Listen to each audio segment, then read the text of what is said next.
All right, guys. So today I'm going to go over how to read histograms, or if we'd like to call it Lumetri scopes. To me, there are only two different diagrams that you want to look at to be able to help you color your videos, make them look crisp, and do a bunch of color grading stuff. So I'm going to go over exactly how to read it, what to look for, and in my opinion, the only two histograms that you will need when it comes towards editing videos. Without further ado, let's get straight into it. So let's start off with these two histograms, right? So right here, we have the vector scope on the right side, and then we have the waveform RGB on the left side. Now, I'm going to go over the tool that I use on a daily basis first, which is the waveform RGB. So let me go ahead and turn this off. Now, in your video editing software, whatever it is, you're going to want to turn on the Lumetri scopes or your histograms to be able to see that. You're going to want to turn on the waveform RGB. From here, let's explain what this graph is. So this is the video that I have here. This was filmed in HLG2. So it's going to be a little bit flat, but it's not going to be, Rec 709. And as you can see, we have maintained some of the details in the blacks and the highlights. So 100 represents pure white, 0 represents black. Anything that goes below 0, or if it starts to clip, you will see that there is literally colors that are just stacked up on this 0 line. Same thing goes for the 100 line. If you have colors that basically are right there at the top, then you're going to lose a lot of detail in some of the whiter parts or the white part, the highlights of your video. And so this is what the video looks like when it comes to the color scale. As you can see, this is a very green and orange looking video, and you can see that because green is on top. Green is kind of the layer that green is the color that you see that is just overpowering red and blue. So this only shows red, green, and blue. And one of the great ways that you can actually color your videos is through this, especially the white balance. And ideally, what you would like is a very stretched out diagram so that you have colors closer towards the 100 line and towards the 0 line without actually touching. So I'm actually going to show you what it would look like if this video was regular footage already converted into what it needs to be. So let me just make an adjustment layer real quick. And so from here, we'll put on our HLG2 conversion. So now this is the HLG2 conversion. And so this is what regular footage would look like. Obviously, this is a very dark, exposed video, and we're going to have to adjust as necessary. But as you can see here, this exactly explains the clipping that happens in the shadows, the darkest parts of the videos, and the highlights, the lightest part. We have lines, solid lines up here at the shadows and down here, or up here at the highlights, as well as down here in the shadows. That means that we're losing so much detail in the very dark parts of the videos, be it right here, right here, right here, and even on my subject right here. And so what you're going to want to do is use this to your advantage to determine how to color grade. So, for example, I'm going to want to push up the shadows so we can gain back some of that detail that we actually lost from this conversion.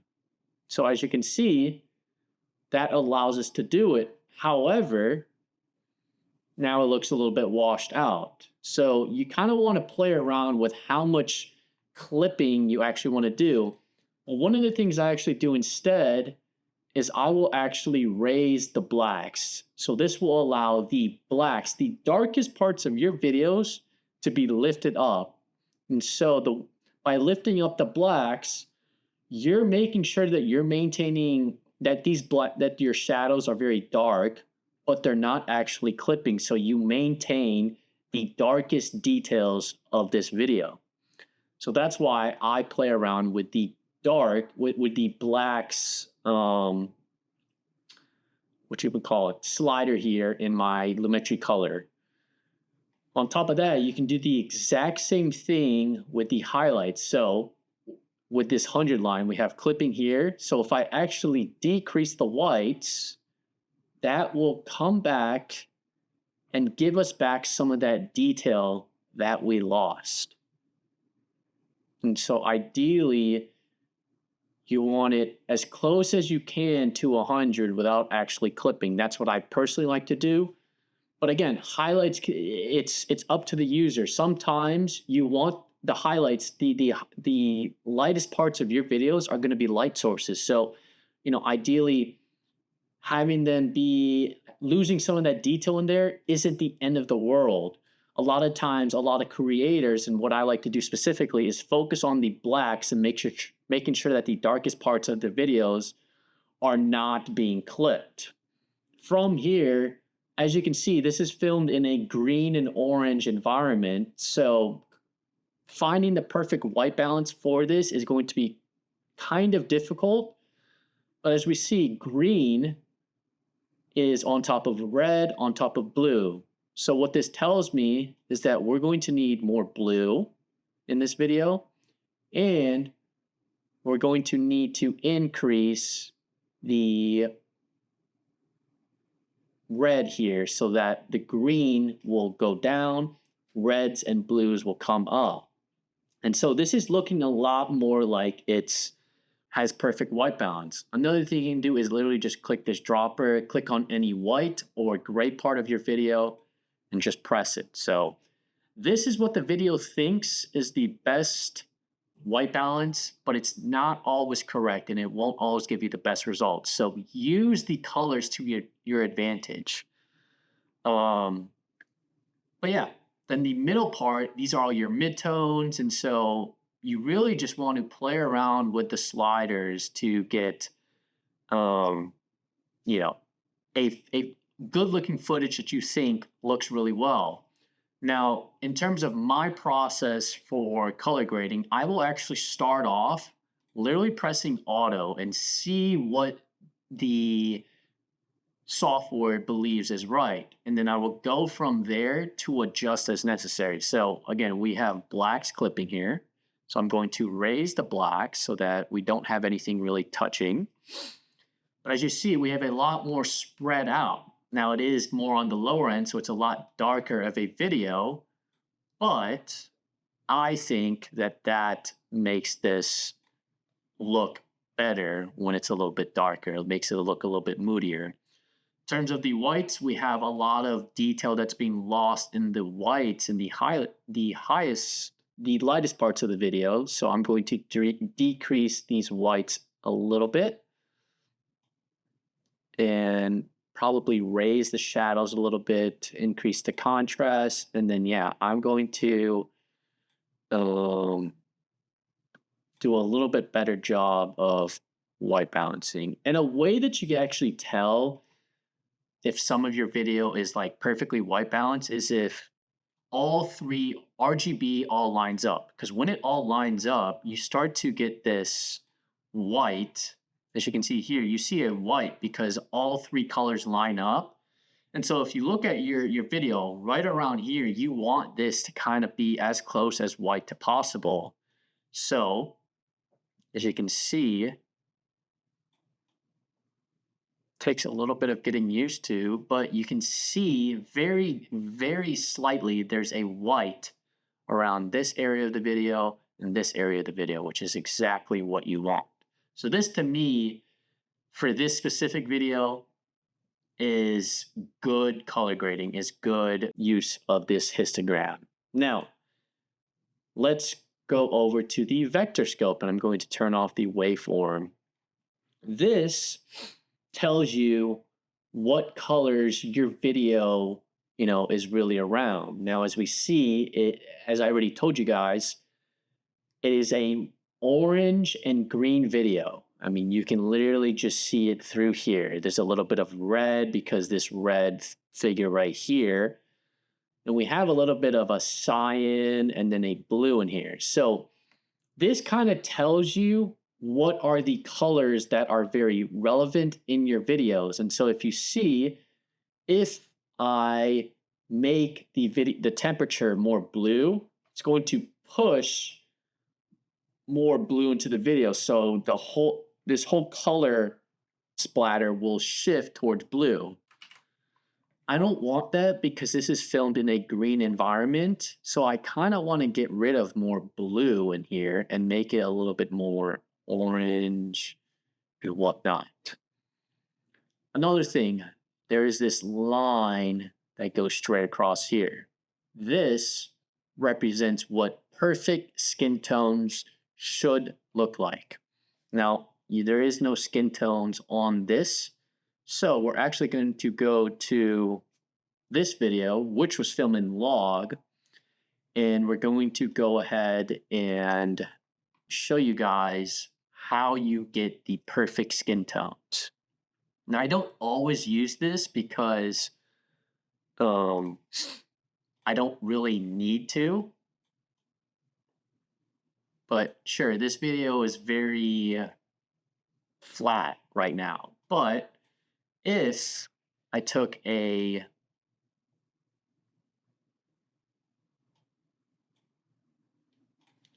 mask of just my face, we'll put it to large opacity, just my face, as you can see, it is not lined up with this video, which means that it is more towards blue and red, and that we're going to have to incorporate a lot more green and a lot more orange to be able to get it towards a better line. So you want it to be as close on that line as possible. And it's not going to be perfect. You cannot expect to be perfect, but as you see, this is the perfect skin tone that you should have. But that doesn't mean that that's the color grading that you should have. This is simply what perfect skin tones would look like. It doesn't matter your skin color or that. This is how perfect skin tones should look like. It should be on this line if you mask out just your face or just part of your skin. So let's clear this. But as you see, look at this. This video looks horrible. And so you can't always have perfect skin tones. And that's where, things such as HSL secondary, which allow you to only affect certain colors on the video, will help you to get towards better skin tones. Now, let me go ahead and reset this. But again, if we're looking at this video, this tells us exactly the colors that are on it. We have red. We have pinkish because my skin is kind of pink. And it's shifted towards a little bit of a blue because this is the blue. And so ideally, what you should be doing when you're color grading, is you focus on, making sure that your video has a baseline. So for this video, this is, as you see, when you film this video was filmed in S-Log2. So we are already below the 100 line and above below the 100 line and above the 0 line. So there's no clipping on any of the highlights or the shadows. And that's why some people will film in log. That's just kind of what they do. I'm not going to go into that. But let's go ahead and show you how I would actually color grade using both of these histograms, which I think are the only histograms that you really need to use when it comes towards color grading a video. So we are ready. So I just want to show you, this is what I started with. S-Log2 footage. I went ahead and used an adjustment layer to convert S-Log2 to Rec 709 on an adjustment layer. So that's what's on here. Then I'm going to go ahead and click my video. And from here, let's start coloring it. So I'm actually going to press auto. I'm going to see what the video actually does for me. So this is looking very bright, but we don't actually have any clippings. I still think this video is a little bit too blue, so I'm going to go ahead and click on a white part. And so this looks a lot more neutral towards me. Still a little bit too much blue in my opinion to have. So I'm going to increase the oranges and increase the greens. So this to me looks like better color, better.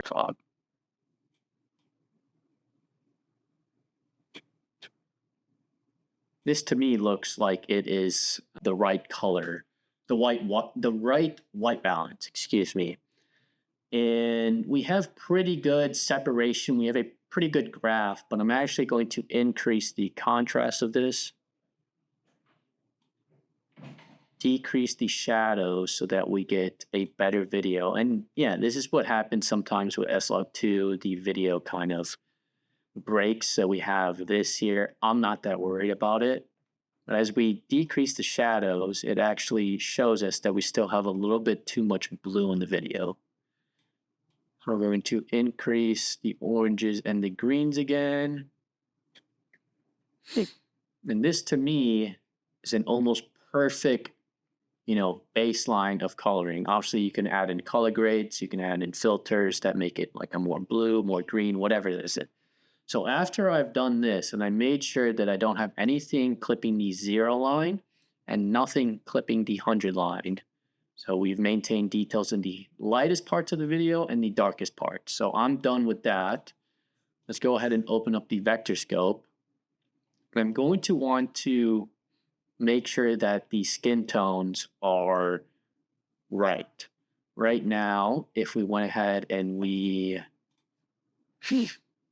again, masked out our skin tones, it's slightly too red. So we're going to need to increase a little bit of the green.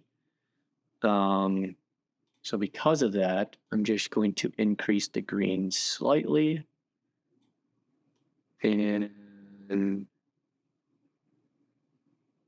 maybe increase the blues a little bit. So let's see what that did. This is literally just our skin tone. As you see, maybe add a little bit more green so it's filling this line. So let's delete this mask.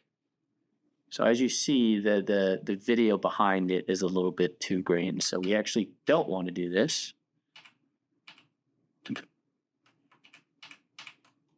But instead, I will go into here, HSL secondary. I'm going to set my color, which is my skin tone. It will go to adjust by adding more parts of it.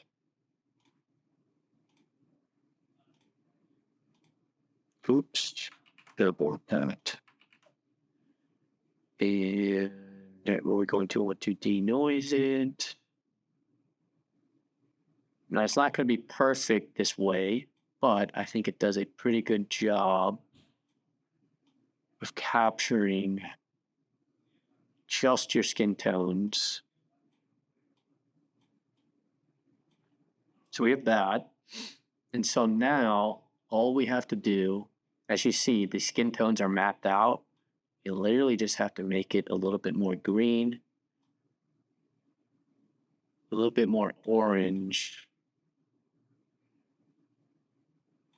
And there you go. So when we turn this off, perfect skin tones, it only touched that. Our background is pretty much white balanced. Obviously, there's a lot more that I could do with this, but just go and show you guys what we started with. I'm going to turn this off. Oops. So this is what we started with, a very flat image, as you see. Then we had our conversion, stretched it out a little bit. Then on the actual video, we added our basic adjustments. And then after the basic adjustments, which really stretches this video out, white balance, shadows, highlights, saturation, that kind of stuff.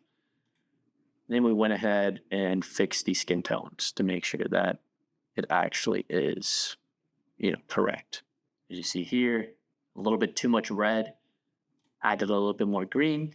So there you go. That is how you understand and use the only two histograms I think that you need, which is the waveform RGB and the vector scope. These are the only two histograms that I believe you need in order to color grade really well and really use to your advantage. So yeah, hope this helps you guys understand histograms and how to best use them to color grade any of your footage. If you like this video, drop a like and subscribe. And yeah, what other tutorials would you like to see?